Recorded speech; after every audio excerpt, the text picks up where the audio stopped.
What's up, guys? Welcome to another episode of AC Designs Garage, and behind me we got my buddy Cowboy's 1964 C10 that he fully restored.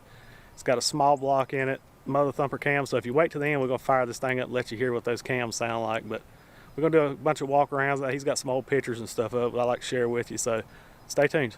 Alright guys, we'll start up here at the front of the truck. This is some of the part that I actually done, the lettering in the grill. I just took some one shot in there where it's embossed and says Chevrolet, and took a Mac brush and just filled in the indentation and stuff. I think it sets it off pretty nicely. He's had this truck since 1972. He done an awesome job in the bed. He done the cedar boards in the bed instead of the other way, which I like this way pretty good too. It has more of an original feel to it, but looks really neat. I think it's a nice cool touch. He's got actually a 1964 North Carolina farm tag on it. Adds a little neat piece. It's a dual exhaust. I think he's got thrush mufflers. He was talking to me about putting a set of the Flowmaster 40 series like we have on Dad's 32. If you watch a startup video on it, go check it out. That's the type mufflers and stuff we're going to put on his truck here. Truck's got a 283 with a Mutha Thumpr cam in it. Sounds really good. We're going to fire it off here at the end and let you listen to the music notes coming out that engine.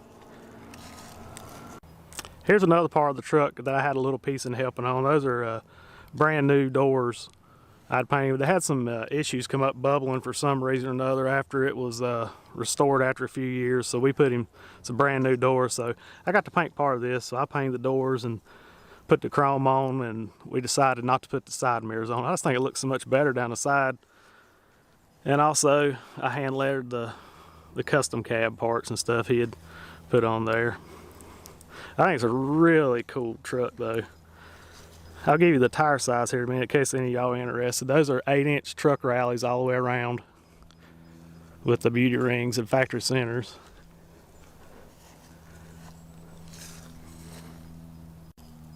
As for the tire size, it has 255/70 15s all the way around, which fills up fender wells nicely. I think we're going to do a set of drop spindles on the front and get the front down a few inches, just to give it a little bit of hot rod rake to it. I think these trucks have such a cool shape to them. The roof details and stuff, they just don't put detail like this in cars now, I don't think. They put a lot of effort back in the day in these things. Alright guys, let's take a shot of the inside here. Sorry for the airplanes in the background. We live near an airport, a little small airport.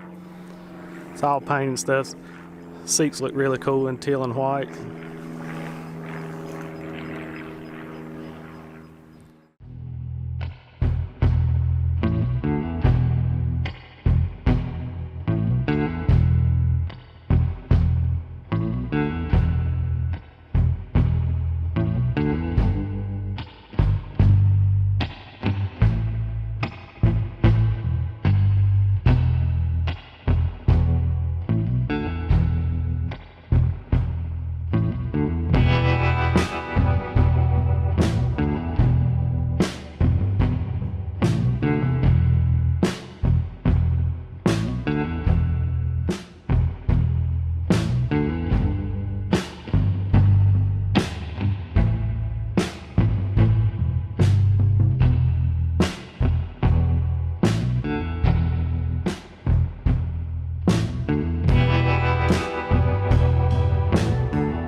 I got what I call the jewelry box opened up on it. It's got a cool little 283 with a 600 edelbrock carburetor on it, HEI distributor.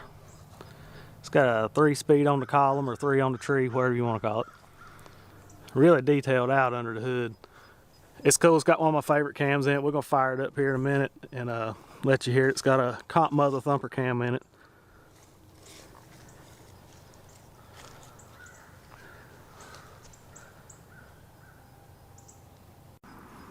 Alright guys, here's a local newspaper, Buddy Cowboy in his truck. Pretty cool feature. I got a couple of them I'm going to laminate and put up. They've done a really good article on his truck telling about it.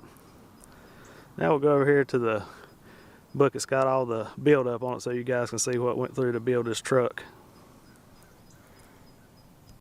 Alright guys, remember I was going to tell you about some of the pictures and stuff that he had collected. This is back before he started on it.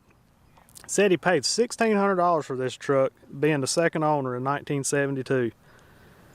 Which it was a super nice truck. Let me go ahead and skip to the back. I'll show you. This is right before he started on. I'll show you what it looked like when he bought it. This was right after he bought it in 1972. I'd give $1,600 for that all day long. Pretty cool having these vintage photos on hand to document the whole build. I like to see people. It takes a lot of pictures of their stuff, so it gives you something cool to talk about at the car shows. Now here's what he started with. Big holes in the fenders and typical rot. It set out in his mom's yard and the grass grew up around it, tires went flat, and well, you know what happens, it rots the fenders, floor pans, bottom of the bed, all that stuff. Here's some more pictures of it, back right before he started on it. Had to deal with a good bit of rust. Here's some of the rotten stuff, and the inner and outer rockers shot like most of them are. If any of you guys ever dealt with the C10s and stuff, the rockers are usually gone. That was after they blasted it. He done a full frame off restoration on the truck. That was after they had put the inner and outer rockers in. This is after they started the body work and getting the primers and stuff on it. All the underhood parts in the gloss black. That's after the engine got put in. This is after he finished his bed floor. That cedar's cool. Not everybody does it. I think it's pretty neat looking though. That was at a local car show here in Mooresville. He attends a lot of those. This here's the reason that I had to redo the doors and stuff on it. The paint was just coming off with razor blades and bubbling up for some odd reason. I don't know why, but we just decided to go ahead and replace both doors and painted them. Here's pieces of paint that I pulled off with the razor blade, just fell off in the floor. I was just stripping it off. It was about blowing off with the air hose. See around the door handle here. That was me fitting the doors and mocking up the trim and stuff right before paint. Those doors fit great. That was after I painted the inside and jammed them.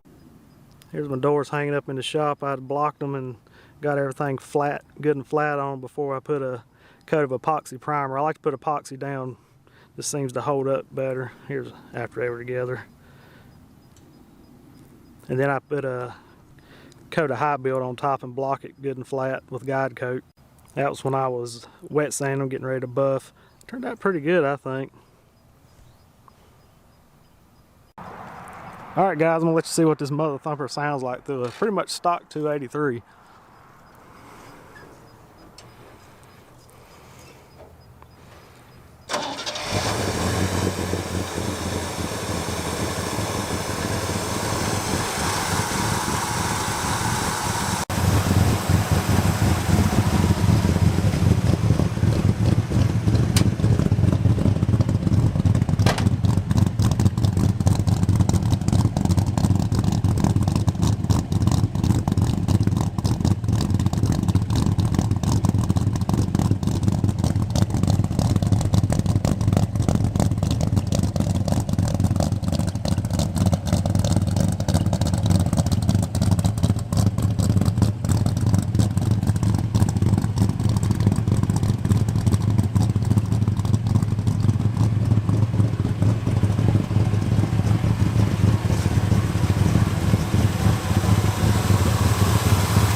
Alright guys, I hope y'all enjoyed this video on Cowboy's 64 C10. Don't forget to like, subscribe, give a thumbs up, and thanks to all you guys subscribed. I finally hit over 1,000 subscribers now. And click that subscribe button and come along for the ride. God bless. Take care.